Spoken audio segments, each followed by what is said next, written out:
Corona ২-৩ বছর থাকবে, স্বাস্থ্য অধিদপ্তরের মহাপরিচালকের এমন মন্তব্যে বিরক্ত সরকারও অদূরদর্শী ও দায়িত্ব জ্ঞানহীন বললেন ওবায়দুল কাদের। এরকম দায়িত্বহীন বক্তব্য জনগণকেও বিভ্রান্ত করে, চিকিৎসা পেশায় আমাদের একটি নেতিবাচক প্রভাব পড়বে। আমি এ ধরনের সমন্বয়হীন, দায়িত্ব জ্ঞানহীন বক্তব্য থেকে নিজেদের বিরত রাখার অনুরোধ জানাচ্ছি। দেশে করোনায় একদিনে আরও ৪৫ জনের মৃত্যু, প্রেসক্রিপশন ছাড়াই পরীক্ষামূলক ওষুধে শারীরিক ক্ষতি।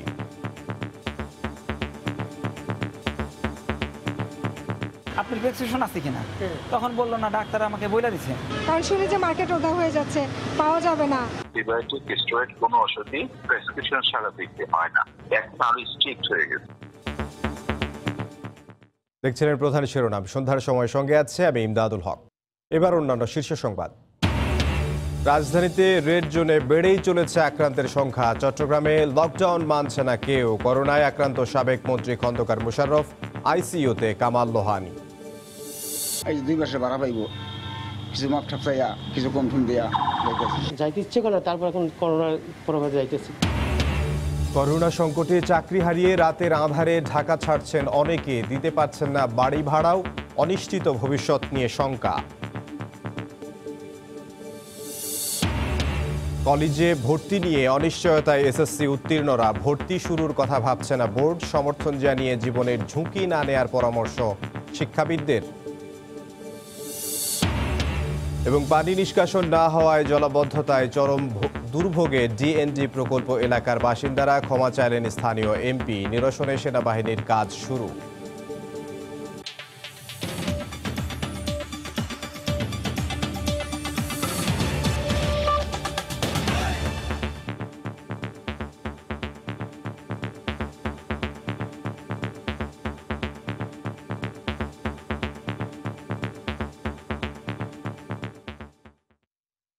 করোনা ২-৩ বছর থাকবে, স্বাস্থ্য অধিদপ্তরের মহাপরিচালকের এমন মন্তব্যে বিরক্ত সরকারও।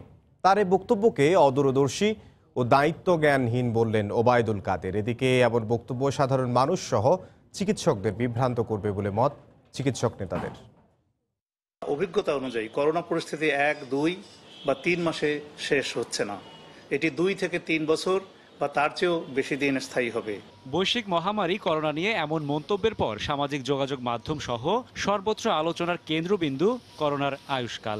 অনেকে অনেক ধরনের মন্তব্য করলেও চিকিৎসকদের দাবি পূর্ণাঙ্গ ব্যাখ্যার। তারা বলছেন, পরিপূর্ণ বৈজ্ঞানিক ব্যাখ্যা ছাড়া এমন মন্তব্য শুধু সাধারণ মানুষই নয়, বিভ্রান্ত করবে চিকিৎসক সমাজকেও। সারা বিশ্বের বিশেষজ্ঞ এবং গবেষকগণ স্থায়িত্বকালের ব্যাপারে কোনো মন্তব্য করে নাই।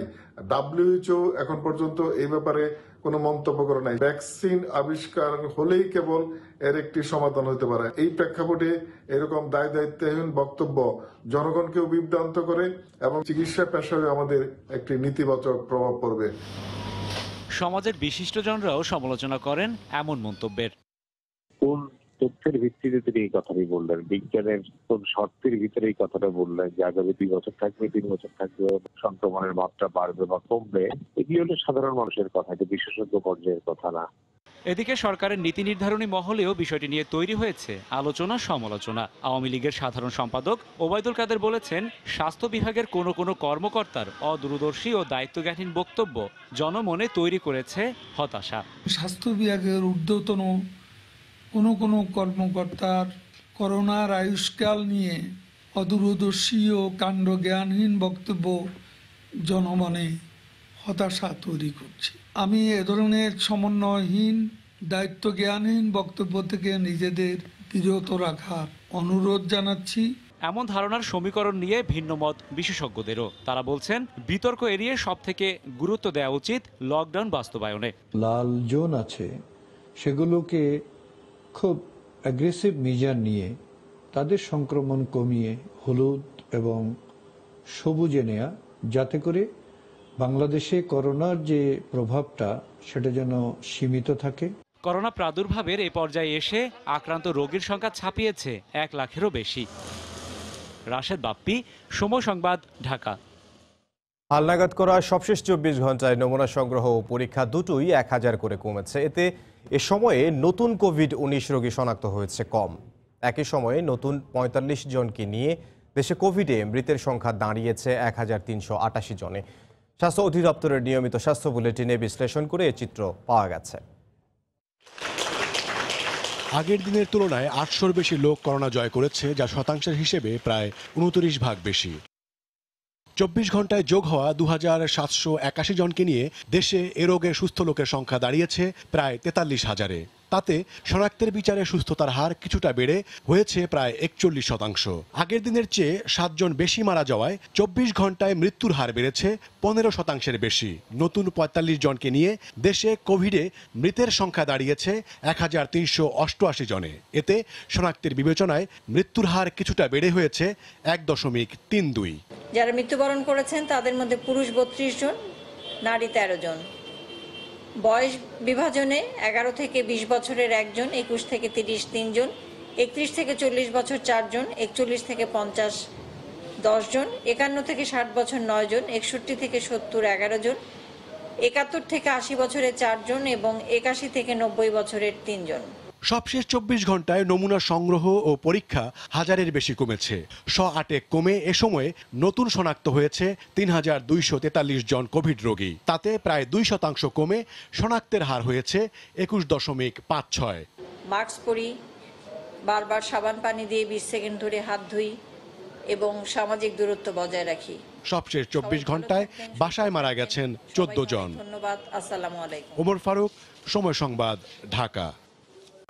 স্বাস্থ্য অধিদপ্তরের আজকের বুলেটিন বিশ্লেষণ করেছেন রিপোর্টার তোহা খান তামিম। সংখ্যার তুলনায় প্রথম সংক্রমণের দেশ চীনকে অনেক আগেই ছাড়িয়েছে বাংলাদেশ। দিন যত এগোচ্ছে ততই কিন্তু বাংলাদেশের করোনা পরিস্থিতির অবনতি হচ্ছে। স্বাগত জানাচ্ছি স্বাস্থ্য অধিদপ্তরের আজকের বুলেটিন বিশ্লেষণে। প্রথমে আমরা দেখে নেব গত ২৪ ঘন্টার করোনা পরিস্থিতি। গত ২৪ ঘন্টায় নমুনা পরীক্ষা হয়েছে ১৫,০৪৫ জনের দেহে এবং আক্রান্ত হয়েছে ৩,২৪৩ জন এবং আজও মৃত্যুবরণ করেছেন ৪৫ জন, সুস্থ হয়েছেন ২,৭৮১ জন এবং এখন পর্যন্ত সুস্থ হয়েছেন ৪২,৯৪৫ জন। গত ৭ দিনের সংক্রমণের হারের দিকে তাকালে আমরা দেখতে পাচ্ছি যে ১৩ জন ছিল ১৭.১৭%। আজকে ১৯ জন আমরা দেখতে পাচ্ছি যে ২০ থেকে ২৩-এর মধ্যে কিন্তু ওঠানামা করছে যে সংক্রমণের হারটি। আক্রান্তের যদি চিত্রের দিকে তাকাই তাহলে আমরা দেখতে পাচ্ছি যে প্রথম আক্রান্ত হয়েছিল বাংলাদেশে ৮ মার্চ ৩ জন এবং তার ১ মাস পর ১৬৫ জন, এরপরে ১০,০০০ পূর্ণ হয়েছে ৮ মে। সবচেয়ে কম সময়ের মধ্যেই কিন্তু আমরা দেখতে পাচ্ছি যে আক্রান্তের সংখ্যা ১ লাফে ১ লাখ ছুঁয়েছে। ১৮ মার্চ ১ জন মারা গিয়েছেন, আজকে ১৯ জন আমরা দেখেছি যে ১,৩৮৮ জন মৃত্যুর সংখ্যা। যারা মারা গিয়েছেন তাদের বয়সভিত্তিক বিভাজনে আমরা দেখতে পাচ্ছি যে আজকে পুরুষ মারা গিয়েছেন ৩২ জন এবং নারী মারা গিয়েছেন ১৩ জন। ১১ থেকে ২০ বছর বয়সে মারা গেছেন ১ জন, ২১ থেকে ৪০ বছর বয়সে ৭ জন, ৪১ থেকে ৬০ বছরে ১৯ জন, ৬১ থেকে ৭০ বছরে ১১ জন এবং ৭১ থেকে ৯০ বছরে ৭ জন। আমরা প্রতিদিনই দেখে থাকি যে ৫০ ঊর্ধ্বদের মধ্যে কিন্তু আসলে মৃত্যুর যে হার সেটি বেশি। তাই বারবার বলা হচ্ছে যারা বয়স্ক ব্যক্তি ঘরের মধ্যে আছেন তাদের বিশেষ যত্ন নেওয়ার জন্য। অযথা আতঙ্কিত না হয়ে স্বাস্থ্যবিধি যদি মানা যায় তাহলে অবশ্যই এর সংক্রমণের হার কমিয়ে আনা সম্ভব। তো এই ছিল আজকের বিশ্লেষণে। করোনায় আক্রান্ত হয়েছেন ফরিদপুরের সংসদ সদস্য ও সাবেক স্থানীয় সরকার মন্ত্রী খন্দকার মোশাররফ হোসেন, তবে তিনি বাসায় আইসোলেশনে আছেন। এদিকে প্রবীণ সাংস্কৃতিক ব্যক্তিত্ব কামাল লোহানী কোভিড-১৯-এ আক্রান্ত হয়ে রাজধানীর একটি বেসরকারি হাসপাতালে ভর্তি রয়েছেন। বিশ্বজুড়ে ভয়াবহ রূপ নিয়ে দাপিয়ে বেড়াচ্ছে করোনা ভাইরাস। অদৃশ্য এই শত্রু থেকে রেহাই পাচ্ছে না কোনো শ্রেণী পেশার মানুষই।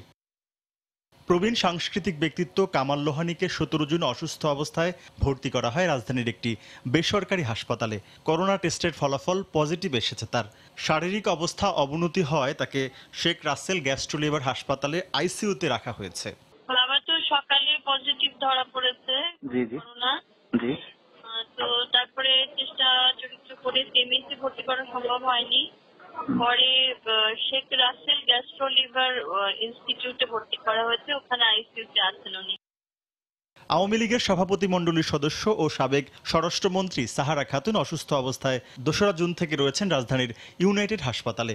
অবস্থার অবনতি হয় তাকে রাখা হয়েছে নিবিড় পর্যবেক্ষণ কেন্দ্রে। যদিও এরই মধ্যে তার করোনা টেস্টের ফলাফল নেগেটিভ এসেছে।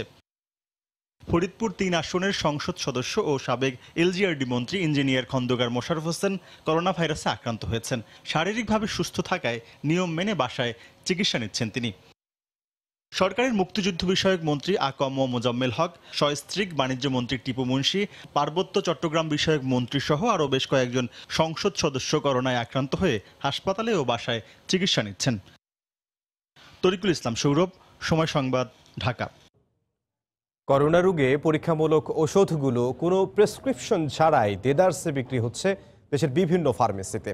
বিশেষজ্ঞরা এর ভয়ানক পরিণতির আশঙ্কা করে বলছেন, স্পর্শকাতর এই ওষুধের যথেষ্ট ব্যবহার হতে পারে মরণঘাতী।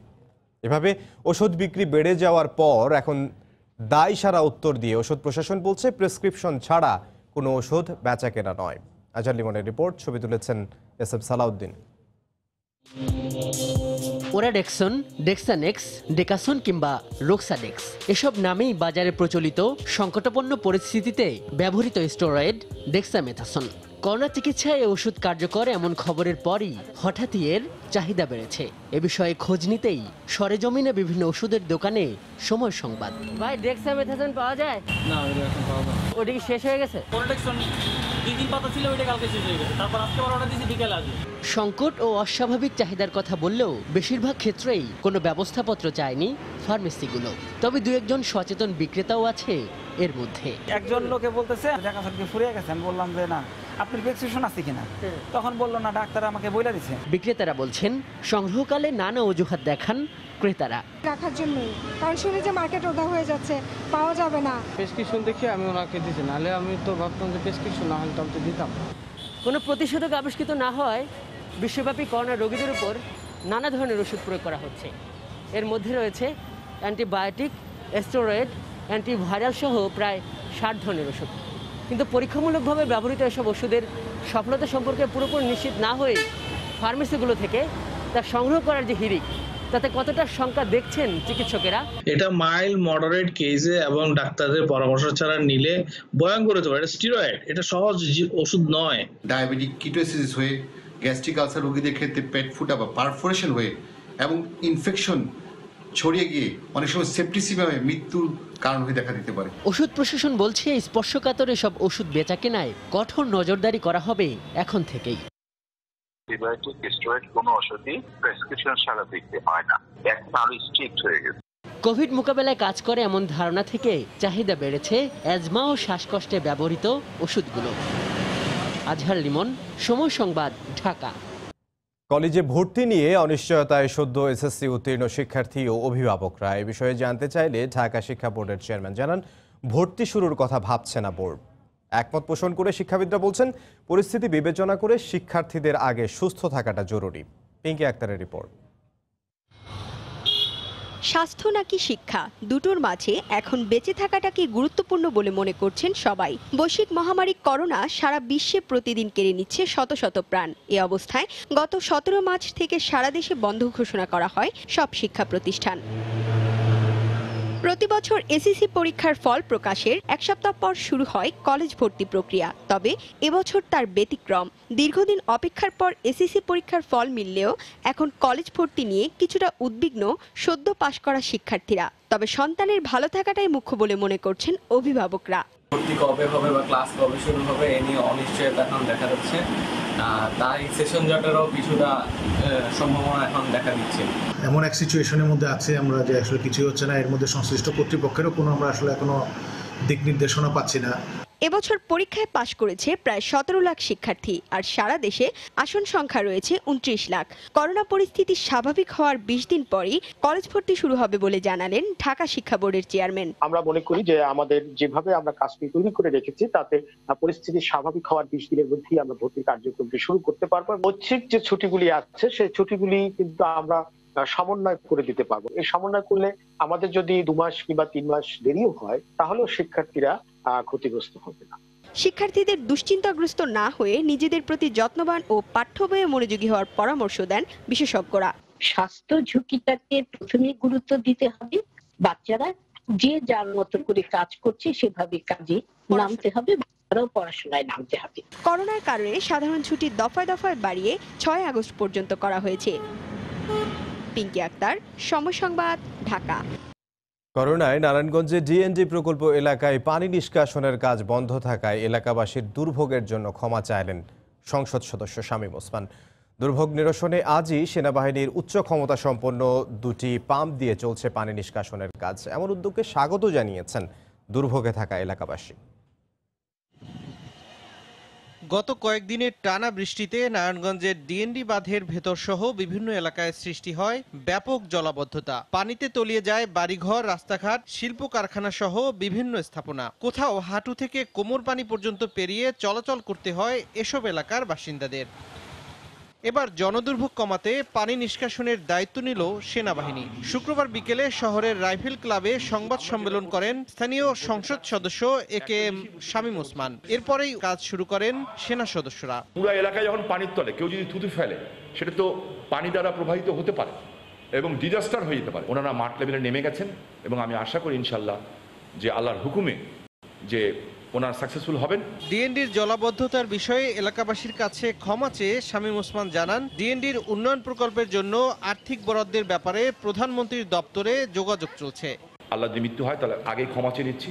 সাংবাদিক ভাইরা আপনাদের মাধ্যমে আমার অনুরোধ থাকবে, এই ডিএনডির যে নেক্সট বাজেটটা দরকার সেটা যাতে নারায়ণগঞ্জে আসে, সেই বিষয়টাতে আপনারা সোচ্চার থাকবেন। ওই টাকাটা হয়ে গেলে আমার মনে হয় সেনাবাহিনী যেভাবে হাতির ঝিলটাকে পরিপূর্ণ করেছেন এইভাবে এটা পরিপূর্ণ হবে। 2017 সালের অক্টোবরে ডিএনডির জলাবদ্ধতা নিরসনে পাম্প হাউস স্থাপন, খাল খনন ও কালভার্ট সহ বিভিন্ন কাজের জন্য 558 কোটি টাকা প্রকল্পের কাজ শুরু করে সেনাবাহিনী। সময় সংবাদ, নারায়ণগঞ্জ। রাজধানীর পূর্ব রাজাবাজার লকডাউনের পর করোনা ভাইরাসে আক্রান্তের সংখ্যা কমার পরিবর্তে বরং বেড়েছে। সংক্রমণ রোধে ঘনত্ব বিবেচনায় পরীক্ষামূলক এলাকাটি লকডাউনের পর গত 9 দিনে আক্রান্ত হন 33 জন। বিশেষজ্ঞরা বলছেন, লকডাউন সঠিকভাবে কার্যকরে গাফিলতির কারণেই বাড়ছে আক্রান্তের সংখ্যা। করোনা সংক্রমণ বেড়ে যাওয়ায় পরীক্ষামূলকভাবে 9 দিন আগে লকডাউন করা হয় রাজধানীর পূর্ব রাজাবাজার। কিন্তু যে উদ্দেশ্যে লকডাউন, সেই সংক্রমণ বেড়েই চলেছে এলাকায়। লকডাউনের আগে পূর্ব রাজাবাজার এলাকায় কোভিড আক্রান্তের সংখ্যা ছিল 39 জন। এরপর গত 9 দিনেই আক্রান্ত হয়েছে 33 জন। এতে উদ্বিগ্ন এলাকাবাসী। চেষ্টা করে পারতাছে না, তো ওনাদের গাফলতি আছে, কেন দিচ্ছে ঢুকতে, কেন দিচ্ছে বের হইতে। সচেতন ভাবে চলতে পারলে সেটা আমরা তো নেমে যাই, বাসা থেকে বের হয়ে আসি। বিশেষজ্ঞরা বলছেন, লকডাউনের উদ্দেশ্য সঠিকভাবে বাস্তবায়ন না হলে কোনোভাবেই আক্রান্তের সংখ্যা কমানো সম্ভব নয়। সেখানে যতগুলা লোক পজিটিভ আছে আগের থেকেই আমরা জানি, তাদেরকে ওখানে আইডেন্টিফাই করা, এই ধরনের প্রচারণার সর্বস্ব কর্মকাণ্ড আমাদের কোনো উপকারে আসবে। লকডাউনটি যদি আমরা ঠিকমতো করতে পারি, যেটা আমরা টোলারবাগে দেখেছি, যেটা শিবচরে দেখেছি, সেটি হচ্ছে যে সংক্রমণ কমে আসবে। এদিকে আইডিসিআর বলছে, যেহেতু পরীক্ষামূলকভাবে লকডাউন করা হয়েছে, এর সুফল পেতে 14 থেকে 21 দিন সময় লাগবে। স্বাভাবিকভাবেই 7 থেকে 10 দিনে ম্যাক্সিমাম ইনফেকশন সাইন সিম্পটমস দেখা যায়। সো এটা রাজাবাজারের ঘটনা একদমই নরমাল। সম্প্রতি রাজধানীর 45টি এলাকা করোনার সর্বোচ্চ ঝুঁকি হিসেবে রেড জোন চিহ্নিত করা হয়েছে। মুন্নাফ রশিদ, সময় সংবাদ, ঢাকা। কোনো নিয়ম নীতির তোয়াক্কা না করেই চলছে চট্টগ্রামের উত্তর কাট্টলী এলাকার লকডাউন। অবাধে চলাচল করছেন বাসিন্দারা। সেই সঙ্গে প্রবেশ পথগুলোতে প্রশাসনের কোনো নজরদারিও চোখে পড়েনি। তবে কঠোর হওয়ার কথা জানিয়েছে পুলিশ প্রশাসন। পার্থপ্রতিম বিশ্বাসের রিপোর্ট। উত্তর কাট্টলী এলাকাকে রেড জোন ঘোষণা করে তৃতীয় দিনের মতো লকডাউন চলছে, কিন্তু বাস্তবে কোনোভাবেই বোঝার উপায় নেই। নিয়মনীতি তোয়াক্কা না করে অবাধে বিচরণ করছে মানুষ। লকডাউন চলাকালীন অবস্থায় সিটি কর্পোরেশনের পক্ষ থেকে খাদ্য সহায়তা দেওয়ার কথা থাকলেও তা পায়নি বলে অভিযোগ এলাকার মানুষের। আমার মতো অনেক ড্রাইভার আছে, তার ফ্যামিলি আছে, তার সংসারে 2-4টা বাচ্চা আছে, সে কিভাবে চলতেছে এই ব্যাপারটা কেউ একবার কর্মস্থল করতে হবে, নাহলে আমাদেরকে বাসা ভাড়া দিতে হবে, ঘর ভাড়া, তারপর খানা খরচা, এগুলো কে দিবে? উত্তর কাট্টলী এলাকার 20টি প্রবেশ পথের মধ্যে বাস দিয়ে 14টি পথ বন্ধ করা হয়, কিন্তু একটি তো প্রশাসনের কোনো নজরদারি চোখে পড়েনি। এলাকার ভেতরেও অবাধ চলাফেরা সবার, তবে মানুষকে ঘরে রাখতে কঠোর হওয়ার আশ্বাস দিয়েছে পুলিশ। দোকানপাটগুলো বন্ধ আছে, আর যেসব জায়গায় কিছু লোক হাঁটাচলা অহেতুক হাঁটাচলা করতেছে, ওগুলো বন্ধ করার জন্য আমরা সর্বোচ্চ চেষ্টা করতেছি। আমাদের মোবাইল ট্রেনগুলো চলমান আছে। এলাকার মানুষজন লকডাউনের নিয়ম মানছে না উল্লেখ করে ওয়ার্ড কাউন্সিলর বলেন, সবাইকে খাদ্য সহায়তা দেওয়া হবে। কিছু শ্রেণীর মানুষ আছে যারা এই চিন্তা করছে যে শুধু আমাদের এলাকা কেন লকডাউন হবে, অন্য এলাকাগুলা খোলা, এটা তারা মেনে নিতে পারছে না। চট্টগ্রাম সিটি কর্পোরেশনের 41টি ওয়ার্ডের মধ্যে 10টিকে রেড জোন হিসেবে চিহ্নিত করা হয়েছে। এর মধ্যে উত্তর কাট্টলী ওয়ার্ডই প্রথম লকডাউন কার্যকর করা হয়েছে। পার্থপ্রতিম বিশ্বাস, সময় সংবাদ, চট্টগ্রাম। দিনে রাজধানীতে বাড়ছে ব্যস্ততা, গাড়ি ছুটছে, অফিস খুলছে। করোনার ভয় পাশ কাটিয়ে আপাত দৃষ্টিতে সব স্বাভাবিক মনে হলেও রাতের চিত্র তার উল্টো। স্বপ্ন ভাঙার কষ্ট বুকে চেপে রাজধানী ছাড়ছেন অসংখ্য মানুষ। এতদিনের চেনা শহর ছেড়ে আবারও ফেলে আসা গ্রামের পানে যাত্রা, পেছনে যে ভয়, হতাশা আর অনিশ্চয়তা। ফয়সাল মোর্শেদের রিপোর্ট, ছবি তুলেছেন নয়ন অরণ্য। প্রতিটা রাতের আঁধার শেষ হয় একটা সুন্দর ভোরের প্রত্যাশায়। মহামারী করোনা ভাইরাসের এই কঠিন সময়ে হয়তো একদিন চলে যাবে, কিন্তু দীর্ঘ বছরের যাপিত জীবন বা যাপিত অভ্যাস ছেড়ে আবার সবকিছু নতুন করে শুরু করার গল্পের পেছনে যে দীর্ঘশ্বাস আর হতাশা লুকিয়ে আছে তার খোঁজ পায় কজনা। খারাপ লাগবে, কিছুই করার নাই। পেটে ভাত না থাকলে তো এই জায়গা বাড়িওয়ালারা ভাড়া, এই 2 মাসে ভাড়া পাইব। তখন মধ্যরাত, রাজধানীর হাতির ঝিল, পাগলা মাজার গলি। দীর্ঘ 50 বছরের সংসার তখন পিকআপে তোলা প্রায় শেষ। মোহাম্মদ আলাল শরীফ শেষবারের মতো দেখে নিচ্ছেন সবকিছু। যে শহরে কেটেছে জীবনের এতগুলো বছর, ছেড়ে যাবার মুহূর্ত তাই ভীষণ বিষণ্ণতায় ঘেরা। 50 বছর যদি থাকি আমি, তারপরে শহরটা আমার নিজের হয় নাই।